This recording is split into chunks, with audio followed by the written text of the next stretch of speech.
ঠাণ্ডাৰ দিন আহিলে যদি আপোনালোকৰ নাৰ্ভৰ সমস্যা দেখা দিয়ে, বিশেষকৈ আপোনালোকৰ কঁকালৰ পৰা আৰম্ভ কৰি যিকোনো এখন ভৰি বা দুখন ভৰিয়ে একেবাৰে ভৰিৰ তললৈকে যদি নাৰ্ভবোৰ কেতিয়াবা আপোনালোকে খোজকাঢ়োতে বা বহাৰ পৰা উঠোতে যদি কি হয় নাৰ্ভবোৰ টানি ধৰে বা কেতিয়াবা আপোনালোকে বাইক বা স্কুটি চলাওঁতে বা কেতিয়াবা অলপমান শাৰীৰিক পৰিশ্ৰম কৰিলে তাৰ পিছত যেতিয়া আপোনালোকে ৰেষ্ট ল'ব ধৰে, সেইখিনি সময়ত যদি আপোনালোকৰ নাৰ্ভবোৰ বিষায় বা টানি ধৰে, তেনেকুৱা ক্ষেত্ৰত আপোনালোকে এই হোমিওপেথিক মেডিচিনটো ব্যৱহাৰ কৰিব পাৰে।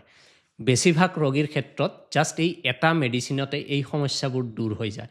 আপোনালোকৰ স্লিপ ডিস্কৰ কাৰণে হওক, ছায়াটিকাই হওক বা আপোনালোকৰ স্পণ্ডলাইটিছে হওক, এনেকুৱা যিকোনো ধৰণৰ সমস্যাৰ কাৰণে যদি আপোনালোকৰ নাৰ্ভৰ প্ৰব্লেমবোৰ বিশেষকৈ ঠাণ্ডা দিনত বাঢ়ে, তেনেহ'লে আপোনালোকে এই নেফেলিয়াম 200 নামৰ মেডিচিনটো ব্যৱহাৰ কৰিব পাৰে।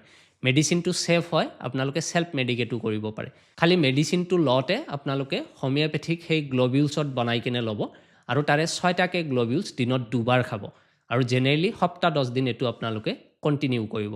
চাব আপোনালোকৰ সমস্যাটো দূৰ হৈ যাব। কিন্তু যদি আপোনালোকৰ স্লিপ ডিস্কৰ সমস্যাটো খুব বেছি ছিভিয়াৰ হয়, খুব বেছি জটিল হয় বা স্পাইনেল কেনেল ষ্টেন'চিছ যদি থাকে, তেনেকুৱা ক্ষেত্ৰত হয়তো এই এটা মেডিচিনে সম্পূৰ্ণ ৰিকভাৰী নিদিবও পাৰে আৰু তেনেকুৱা ক্ষেত্ৰত আপোনালোকে সদায় এজন ডক্টৰৰ সৈতে পৰামৰ্শ কৰিহে চিকিৎসা কৰিব।